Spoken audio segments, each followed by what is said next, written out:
There haven't been that many times where I've had to have stepped up and stood out for that matter, because I'm a white male fiery and we do pretty well. You know, we don't get challenged that often.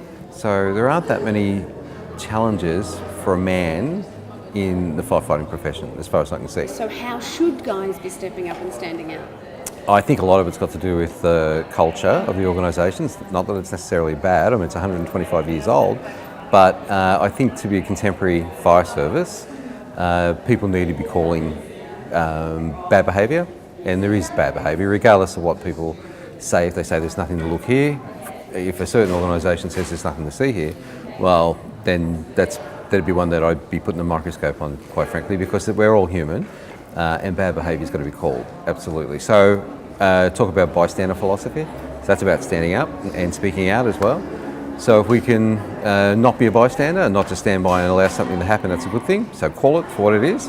If it's bullying, it's bullying. If it's assault or sexual assault or something like that, well, that's what it is. So name it, and then that's the only way it can be redressed. My dream into the future, or where I'd like to see some really good bang for our buck, is to invest in the underrepresented groups, and that's where gender sort of reigns supreme at the moment.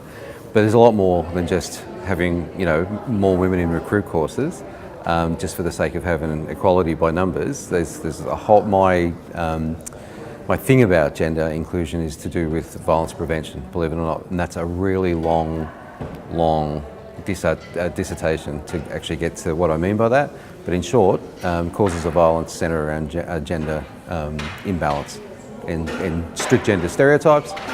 And violence supporting behaviours. And fire services inherently aren't violent places, but people who do violence, predominantly men, majority of men, against themselves, against their partners, against their children quite often. So that's why we try to break down that male dominance. Get more equality in that, it sort of dispels the gender inequity and the causation or causal links to violence. This is the 10th year of WAFA. We've had 6 of these, getting bigger and bigger. So 2005 was the first, and then another in 2006. There is an article in a publication coming up that two of our board members has co-written. I was one of them, and Angie was the other.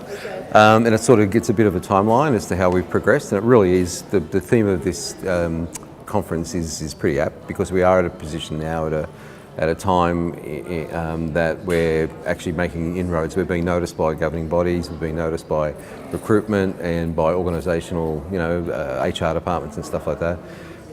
So I think it's a really good thing. I think that's, so all I want to say is that I can't do it forever. None of us can do it forever. So we hope that we have some concerted influx of people who want to be involved, not just at a board level, but as a member level, and as a mentor as well. So just keep on talking about gender inclusion in the fire services. That's what I'm sort of hoping for.